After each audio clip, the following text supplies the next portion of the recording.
you don't get any type of response. That act in itself can definitely at least put you on their radar. And it might happen 5 times, it might happen 10 times or whatever. But as long as you, in some cases, have a level of consistency, but not to the point where you're just, bugging them like crazy, they start seeing that more often. And then as you probably mentioned, as you mentioned before, with having other marketing efforts going on, especially as you're developing a community, those are other potential touch points that those people can then become more familiar with the game's name, your brand, and things like that. So then when it becomes more essential to get on their radar, and then where things need to start happening, your chances of getting noticed by them are probably going to be increased. And also, like you were saying too, with like or along the lines of having a good subject line that stands out to them too, that kind of like beats out of those other 150 emails they get on those days and such. Exactly. And for your second question, the other good things to go to the press and stuff like that, even if it's not when you're releasing your game, that you may get publisher attention. And if you at some point, or even, for example, other gamers that are looking for the game, and a few months later you're going to a Kickstarter campaign or an Indiegogo campaign, then people already notice your game. So you get some kind of people that might join your adventure as backer or as a publisher maybe, and it gives you opportunities. Yeah, definitely. One other thing I'm wondering as we're talking about this too is I know that sometimes when people either reach out to the press or just considering announcements in general, like sometimes they might share information that might not necessarily be considered as newsworthy, right? Because I know that's always a big important thing to consider when you're reaching out to press. Can you provide some examples of like the type of things that would be considered as newsworthy? And I know we mentioned some before, like if you have a beta, possibly like a crowdfunding campaign, but what types of other examples can you provide that can be considered as newsworthy? Well, the first thing is that you have to ask yourself, what is newsworthy, as you said, but what is newsworthy for the newspaper you're selling this to? They got their own audience. So what is sometimes what is newsworthy for some media will not be newsworthy for some others. For example, if you want to, you're looking for investment and big investment, that's a crazy example, but whatever. And you suddenly sign one big investment, but you're still looking for some. You might want to reach, for example, business media about video games, because they are really interested by that kind of news, and that will probably attract some new investors.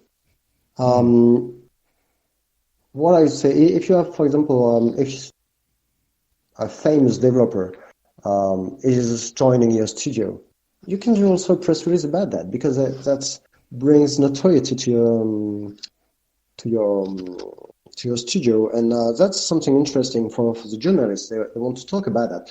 What they want is something that fuel their own passion, because most of the journalists are passionate about gaming and the gaming world and the gaming people, creators. Not for example gamers, but all the creators that are creating games, of course. And you really have to focus on when you say what is newsworthy, it's not about a patch, for example, for your game, except if it's changed really a lot of things, or if you show that the patch is coming from a lot of community feedbacks, meaning that you're listening to your community.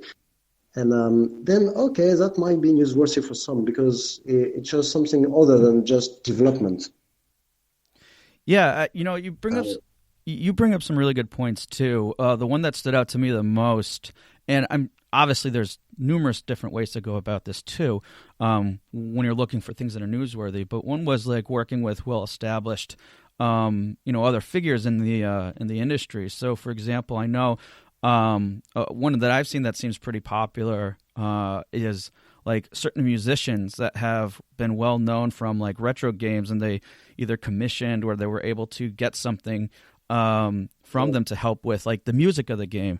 I know like an episode of the podcast 115 with the Game Bakers, that was one of their like key strategy points among other factors, but to reach out and make a really great sounding or just a really great soundtrack. And because of the audiences that these musicians already had, they were able to really leverage that. And in addition to making a great game in Fury, that really helped them out a bit. So part like, as you said, like there's all these other little like things that you can consider. And it might not necessarily come just from direct notoriety from other established figures in the industry or even beyond that, for example. If you just take a certain approach with it, it can really give you some other content that you might not think is newsworthy, but to the journalists and the media, it definitely could come off that way. So, no, the more you are creative, the more they like it. Also, as you were talking, I just had another example in mind. For example, if you ask your community to with a contest or whatever, and you have some of people of your communities that are doing voice actor in your game, so that's great to communicate about that because it shows you really involved in your community, and that's really creative. So there's two good things to publish something about that.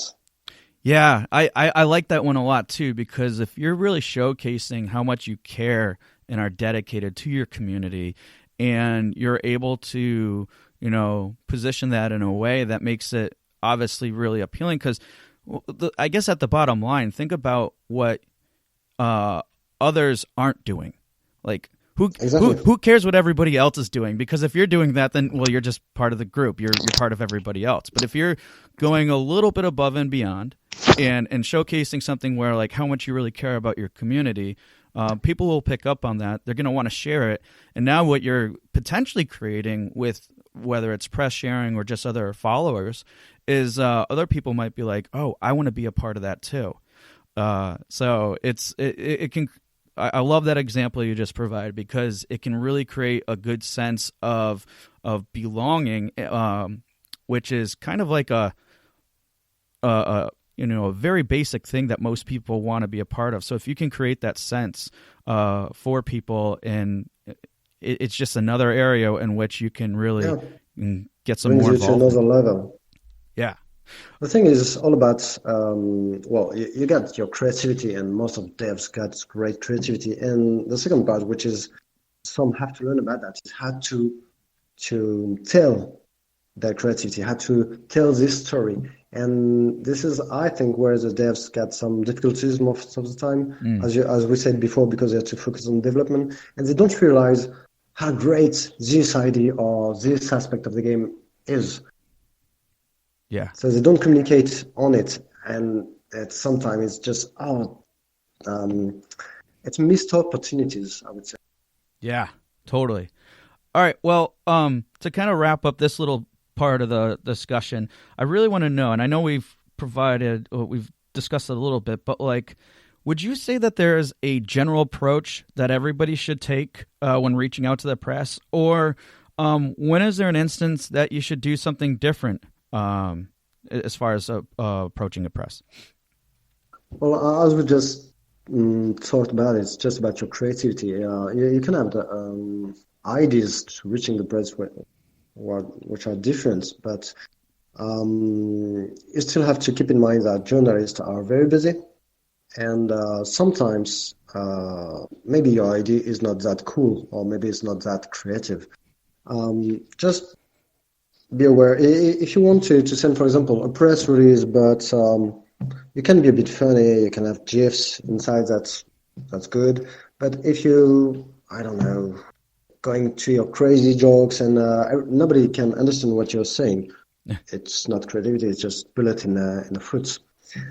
But obviously, for example, if you're going to a gaming, to a video game event and you want to connect with journalists, you can organize interviews and try to to bring them to your own universe. You can have cosplay actors. You can, I don't know, just you can try to make them really coming to your games.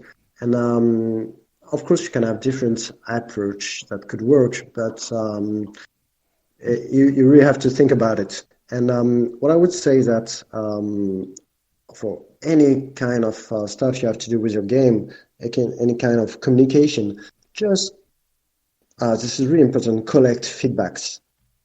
Collect the more feedback you can from your community, from other devs, from people in the business, from marketer. I chat with people on Twitter giving advice. It's just my advice, it's not the rule, but collect a lot of advice from everywhere. And then, okay, then you can sort out maybe this strategy is better or this is not. It happens all the time when the dev is just going to his game and when it's released, they just realize that this feature is not good because it didn't took the time to collect feedback before. And that's the same for communication. Just be aware of what is going everywhere, how people are connecting to the press, how to deal with it. And you can have creative ideas. That's really good, but be sure about it. Yeah, great points. Like, I mean, you're not just helping creating awareness, but you're getting valuable information, data. Ultimately, it's your call, but you still want the data or information so you can make, effective decisions moving forward. So, yeah, totally agree with that. All right, well, we're going to start to wrap this up in a minute, but before we do, I really want to kind of like just discuss some like lessons learned, whether it was from you or just some what you've seen with other indie devs as a whole.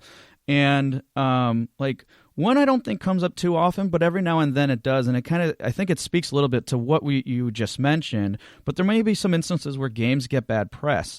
Obviously, they weren't soliciting bad press, but it might just surface. So, what would you suggest are some good ways to kind of cope and overcome situations like that? This is a tricky one, but I'm an optimist person, so as would politicians say, thank you for the question. But there's one thing you have to have in mind before having this kind of bad press, and we just said it before, is collecting feedback. And the second thing, when you get bad press from one media, that's not that important, but still it's pain.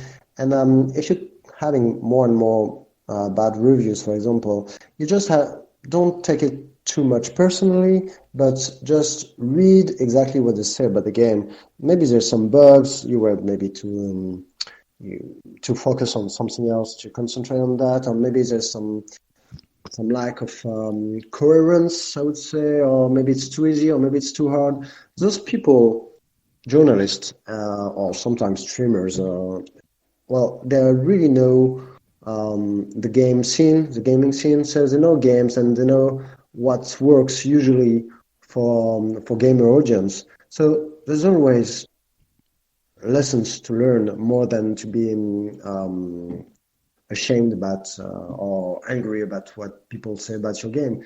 Most of the time you can learn from what they say exactly. And I think this is, when you get bad press, just pick up what they say, learn from the lesson, develop the game better, improve from that, and then you can, if you want to bounce back, you can send mails to journalists again and say, okay, hello, thanks for, that wasn't a good article, but we learned from that, and here what we did. Yeah. Can you take time to review it now again? Yeah, great advice. Just pick up, learn from your mistakes, move forward, and then re-engage with them later. Unless they have, they're busy or have some other reason, I see for the most part, there's no other reason why they wouldn't want to come back to that, especially if you're showing that initiative. They have to. Yeah. I mean, they have to. If they're criticizing your game, you have the right to ask for another review once you did updates and so on. But then you have to be sure it's good now. Yep, exactly. You don't want to make the same mistake twice. Yeah. All right, and then one other question on like lessons learned, because I know this one can be kind of a difficult one, but like tracking PR efforts and attributing them to sales or other objectives and goals you may have can definitely be a challenge. Now, how can this be addressed to determine the effectiveness of a PR campaign when you may have other marketing efforts going on?